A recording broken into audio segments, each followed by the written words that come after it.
பாஸ்ல first promo பார்த்துருப்பீங்க. பார்த்தீங்கன்னா டே 21 செம இது போயிட்டுருக்கு. திவாகர் வந்து பார்த்தீங்கன்னா இந்த துஷாரோட மக்கள்கிட்ட வந்து அட்வைஸ் பண்ணுற மாதிரி ஒரு ஃபன் பண்ணுற மாதிரி ஒரு காமெடி ட்ரை பண்ணிட்டு இருந்தார். ஏன்னா வினோத்துக்கும் திவாகருக்கும் வினோத் தெரிஞ்சு வச்சு இவர் வந்து எல்லாத்தையும் இப்படி தான் பேசிட்டு இருக்காரு, ஏதோ நடிக்கிறேன்னு சொல்லி உயிர் வாங்கிட்டு இருக்காருன்னு சொல்லிட்டு பார்த்தீங்கன்னா வினோத் வந்து வேற லெவலில் வந்து அவர் பாட்டு பாட ஆரம்பிச்சிட்டாரு. டிஸ்டர்பன்ஸ்னால என்னால் பண்ண முடியல அப்படின்னு சொல்லிட்டு நீங்கள் என்ன வேணால் பண்ணிக்கோங்க, என்னையும் இன்வால்வ் பண்ணாதீங்க அப்படி மாதிரி 2 பேர் சொல்லிட்டாங்க. பார்த்தீங்கன்னா செம்ம இன்ட்ரெஸ்டிங்காக இருக்குது. ஏன்னா வினோத் திவாகர் இவங்க 2 பேருக்கு வந்து தான் ஈக்குவலாக வந்து 2 பேருமே சண்டை போட முடியும்.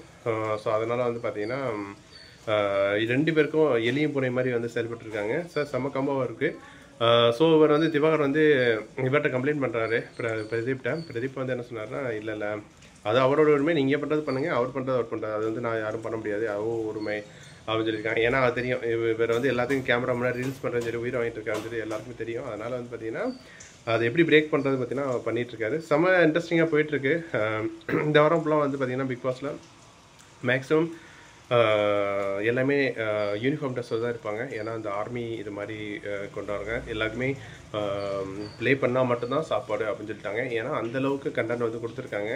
ஏன்னா எங்கேயுமே கண்டென்ட் இல்லை. ஸோ அந்தளவுக்கு மழை வேலை பெஞ்சனால வந்து பார்த்தீங்கன்னா அவங்களால வந்து அவுட்டோர் கேம் இது வைக்க முடியல.